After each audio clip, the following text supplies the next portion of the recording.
Hey there everybody, welcome back to Story Time with Jasper. I hope that you have been doing well and that you've been making your story a good one.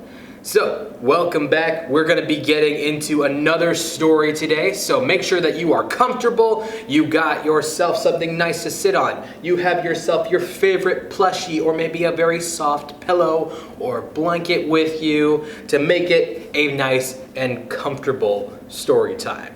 So, I got Zilla here with me, and we are about to jump into a story I haven't heard in a while, but I was excited to read to you. It's by somebody by the name of William Steig, and that story is Sylvester and the Magic Pebble.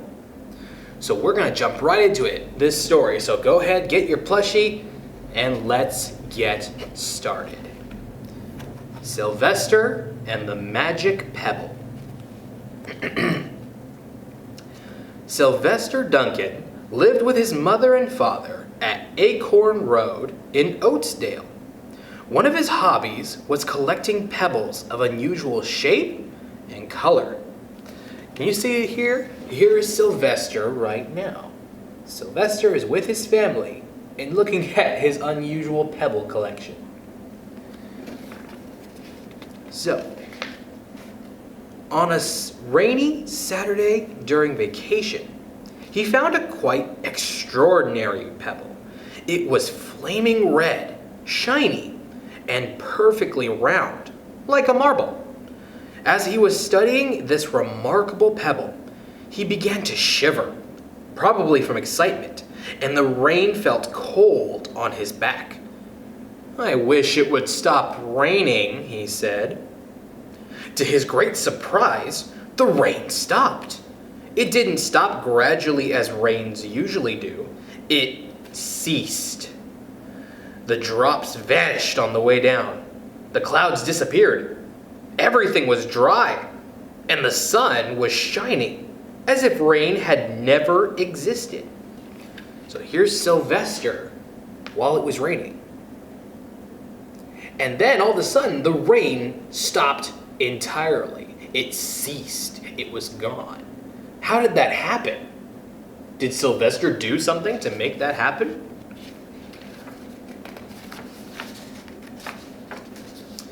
In all his young life, Sylvester had never had a wish gratified so quickly. It struck him that magic must be at work, and he guessed that the magic must be in the remarkable-looking red pebble, where indeed it was. To make a test, he put the pebble on the ground and said, "I wish it would rain again." Nothing happened. But when he said the same thing holding the pebble in his hoof, the sky turned black, and there was lightning and a clap of thunder, and the rain came shooting down. "What a lucky day this is," thought Sylvester.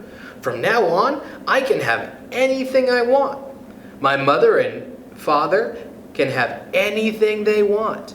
My relatives, my friends, and anybody at all can have everything anybody wants." He wished the sunshine back in the sky, and he wished a wart on his left hind fetlock would disappear, and it did. And he started home, eager to amaze his father and mother with his magic pebble. He could hardly wait to see their faces. Maybe they wouldn't even believe him at first. So here he is, setting up his plans to make it so anyone and everyone could have anything they wanted. But at the same time, he's afraid that nobody will believe him at first. Now, as he was crossing Strawberry Hill, thinking of some of the many, many things he could wish for, he was startled to see a mean, hungry lion looking right at him from behind some tall grass. He was frightened. If he hadn't been so frightened, he could have made the lion disappear, or he could have wished himself safe at home with his father and mother. He could have wished the lion would turn into a butterfly, or a daisy, or a gnat. He could have wished many things, but he panicked and couldn't think carefully. "I wish I were a rock," he said, and he became a rock. The lion came bounding over, sniffed the rock 100 times, walked around and around it, and went away confused, perplexed, puzzled, bewildered. "I saw that little donkey as clear as day. Maybe I'm going crazy," he muttered. So because he was afraid, he accidentally wished himself into a rock. But I guess that's okay because the lion went away. But what does that mean for Sylvester? And there's Sylvester, a rock on Strawberry Hill, with the magic pebble laying right beside him on the ground, and he was unable to pick it up. "Oh, how I wish I were myself again," he thought. But nothing happened. He had to be touching the pebble to make the magic work. But there was nothing he could do about it. His thoughts began to race like mad. He was scared and worried, being helpless. He felt hopeless. He imagined all the possibilities, and eventually he realized that his only chance of becoming himself again was for someone to find the red pebble and to wish that the rock next to it would be a donkey. Someone would surely find the red pebble. It was so bright and shiny. But what on earth would make them wish that a rock were a donkey? The chance was 1 in a billion at best. Sylvester fell asleep. What else could he do? Night came with many stars. Here's Sylvester with this big problem and this 1 in a billion chance that someone would wish that that rock was a donkey. Meanwhile, back at home, Mr. and Mrs. Duncan paced the floor, frantic with worry. Where could he be? They stayed up all night wondering what had happened, expecting that Sylvester would surely turn up by morning. But he didn't. Of course. Miss Duncan cried a lot, and Mr. Duncan did his best to soothe her. Both longed to have their dear son with them. "I will never scold Sylvester again as long as I live," said Miss Duncan, "no matter what he does." At dawn, they went inquiring of all the neighbors. Of course, because their boy didn't come home, they're now wondering where he is. And so they're asking all the neighbors, where is Sylvester? Where is their son? They talked to all the children, the puppies, the kittens, the colts, the piglets. No one had seen Sylvester since the day before yesterday. They went to the police, and the police could not find their child. Look at them, just going around and asking anyone and everyone they can.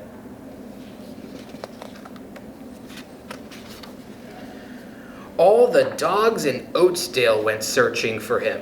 They sniffed behind every rock and tree and blade of grass, into every nook and gully of the neighborhood and beyond, but found not a scent of him. They sniffed the rock on Strawberry Hill, but it smelled like a rock. It didn't smell like Sylvester. You think that was the rock that Sylvester had accidentally wished himself into? I think so.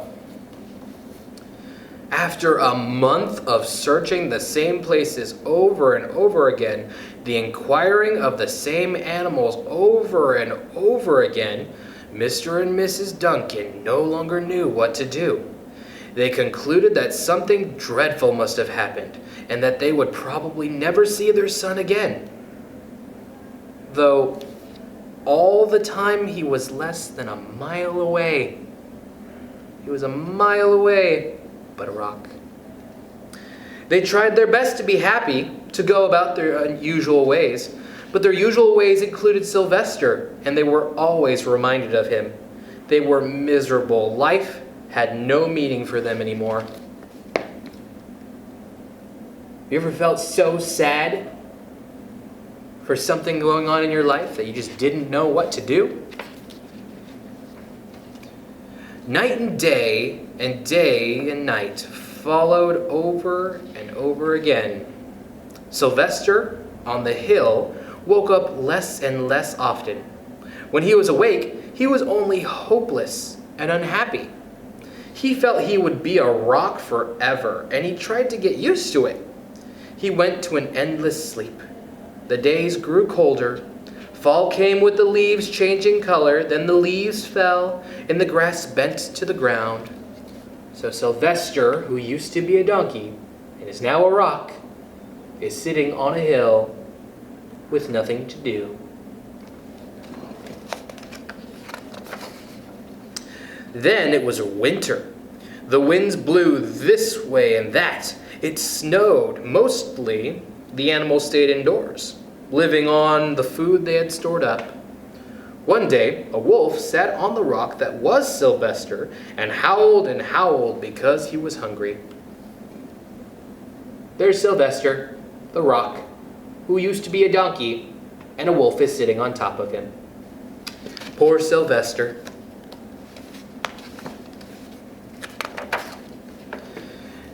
Then the snows melted.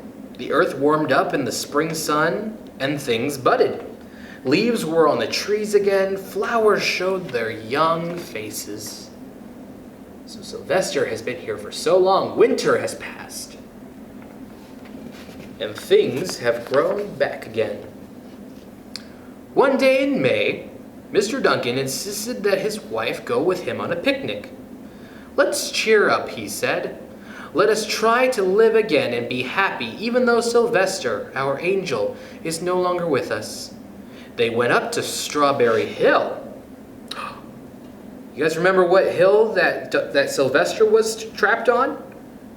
Strawberry Hill. Miss Duncan sat down on the rock. The warmth of his own mother sitting on him woke Sylvester up from his deep winter sleep. How he wanted to shout, "Mother! Father! It's me, Sylvester! I'm right here!" But he couldn't talk. He had no voice. He was stone dumb. Mr. Duncan walked aimlessly about while Miss Duncan set out the picnic food on the rock. Alfalfa sandwiches, pickled oats, sassafras salad, Timothy compote. Suddenly, Mr. Duncan saw the red pebble. "What a fantastic pebble!" he exclaimed. "Sylvester would have loved for it to be in his collection." He put the pebble on the rock. They sat down to eat. Sylvester was now as wide awake as a donkey that was a rock could possibly be. Mrs. Duncan felt some mysterious excitement. "You know, Father," she said suddenly, "I have the strangest feeling that our dear Sylvester is still alive and not far away." I am, Sylvester wanted to shout, but he couldn't. If only he had realized that the pebble resting on his back was the magic pebble. "Oh, how I wish he were here with us on this lovely May day," said Mrs. Duncan. Mr. Duncan looked sadly at the ground. "Don't you wish it too, Father?" she said. Mr. Duncan walked aimlessly about while Mrs. Duncan set out the picnic food on the rock. Alfalfa sandwiches, pickled oats, sassafras salad, Timothy compote. Suddenly, Mr. Duncan saw the red pebble. "What a fantastic pebble!" he exclaimed. "Sylvester would have loved it for his collection." He put the pebble on the rock. They sat down to eat. Sylvester was now as wide awake as a donkey that was a rock could possibly be. Mrs. Duncan felt some mysterious excitement. "You know, Father," she said suddenly, "I have the strangest feeling that our dear Sylvester is still alive and not far away." I am, Sylvester wanted to shout, but he couldn't. If only he had realized that the pebble resting on his back was the magic pebble. Here is Sylvester's mom and dad having a nice little picnic together.